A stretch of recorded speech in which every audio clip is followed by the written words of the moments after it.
Student, today we started a new chapter of class 11, subject economics, and chapter name is producer equilibrium. In this chapter, we discuss about the producer. See, having understood the behavior of revenue and cost for a firm, it is now time to understand how producers strike his equilibrium.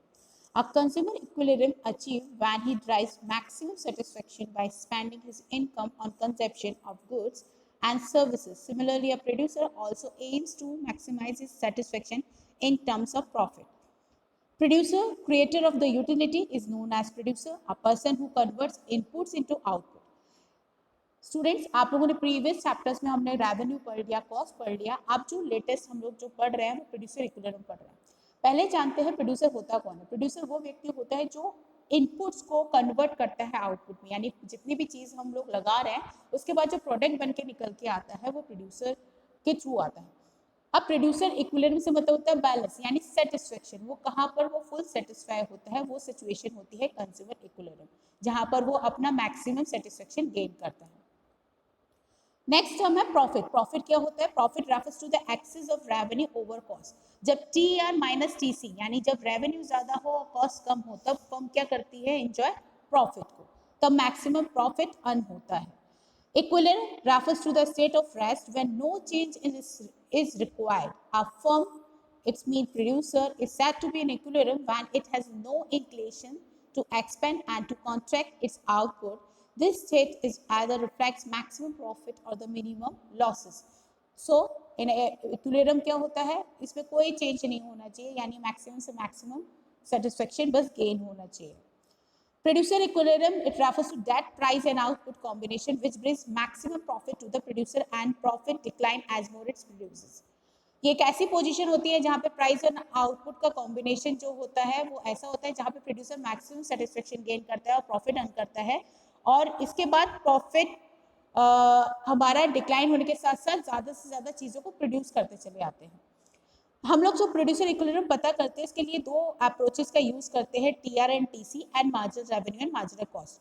हमारे syllabus में TR and TC approach नहीं है, केवल marginal revenue and marginal cost है. So we started with this approach. पहले assumptions हम देखते हैं. प्रोड्यूसर इक्विलिब्रियम के अजम्पशन, यानी अज्यूम क्या करेंगे? प्रोड्यूसर का बिहेवियर रेशनल होना चाहिए, यानी चेंज नहीं होते रहना चाहिए. Second, producer behaviour does not change frequently change नहीं होना चाहिए, समझदार प्रोड्यूसर होना चाहिए. थर्ड, यहाँ पे दो फैक्टर्स होंगे, कैपिटल एंड लेबर, जो हम यूज करेंगे प्रोड्यूसर इक्विलिब्रियम के टाइमिंग, और प्रोडक्शन टेक्निक जितनी भी होंगे सब कांस्टेंट होंगे, इसमें कोई चेंज नहीं होगा. तो ये अजम्पशन है प्रोड्यूसर इक्विलिब्रियम के. एमआरएमसी अप्रोच में प्रोड्यूसर अपना मैक्सिमम अचीव करता है सेटिस्फेक्शन.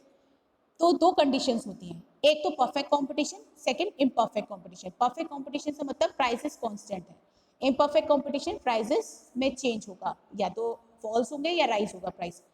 कंडीशन देखते हैं. एमआरएमसी यानी अप्रोच जो हम एमआरएमसी अप्रोच करेंगे तो कंज्यूमर के अलावा जो प्रोड्यूसर इक्विलिब्रियम हो रहा है वो कैसे होगा?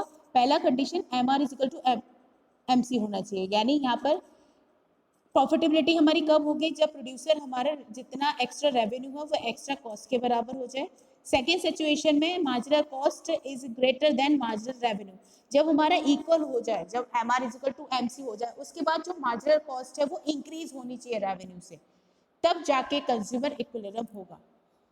अब ये प्राइसेस कांस्टेंट वाली सिचुएशन में, यानी जो फर्म के प्राइसेस होने चाहिए वो कांस्टेंट होने चाहिए. ये देखिए शेड्यूल दिया है, आउटपुट दिया है 1 2 3 4 5 6, देन प्राइसेस कांस्टेंट है, टोटल रेवेन्यू दिया है, फिर मार्जिनल रेवेन्यू दिया है, टोटल कॉस्ट दिया है, मार्जिनल कॉस्ट दिया है, और प्रॉफिट निकाल के दिया हुआ है. तो यहाँ पे सिचुएशन देखिए, मार्केट जो आपका मार्जिनल कॉस्ट है मार्जिनल रेवेन्यू के बराबर कहाँ पर हो रहा है?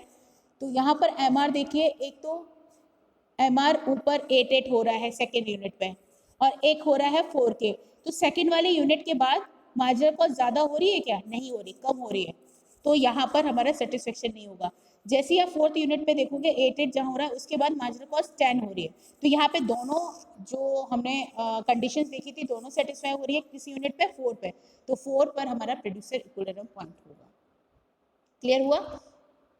नेक्स्ट डायग्राम के थ्रू देख लीजिए आप, डायग्राम के थ्रू समझ में आ जाएगी आपको.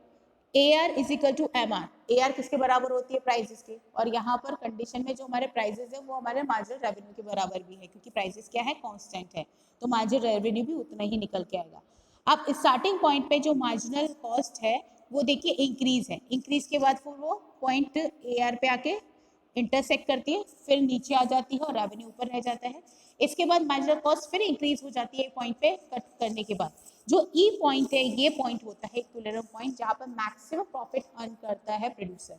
और जो ये पोर्शन है, जो आपको ये पोर्शन दिखाई दे रहा है, ये जो बिल्कुल मार्जिनल कॉस्ट नीचे है और जो AR ऊपर है, और ये बीच में जो यू शेप बना हुआ है, ये पोर्शन हमारा होता है प्रॉफिट का, जो प्रोड्यूसर एंजॉय करता है इस प्रॉफिट को। ये पूरा डायग्राम है, इसको कैसे हम कैलकुलेट करते हैं प्रॉफिट को। प्रॉफिट कैसे निकाला जाता है? TR minus TC। तो TR आपको दिया है 12, 24, 36, 48, 60, 72 एंड TC दिया है 13, 25, 34, 42, 54, 68। तो आप TR में से TC को माइनस करते जाइए तो आपका प्रॉफिट निकल के आ जाएगा। तो इस तरीके से हम लोग पूरा निकालते हैं अपना प्रॉफिट को। नेक्स्ट, अगर हमारे प्राइसेस कांस्टेंट ना हो, चेंज होते हो, या तो बढ़ रहे हो या घट रहे जो भी हो, तो यहाँ पर आप शेड्यूल देखो, जब प्राइसेस चेंज हो रहे हैं उस केस में आउटपुट दिया है 1, 2, 3, 4, 5, प्राइसेस दिए हैं 12, 11, 10, 9, 8, इसमें फॉल हो रहे हैं प्राइसेस।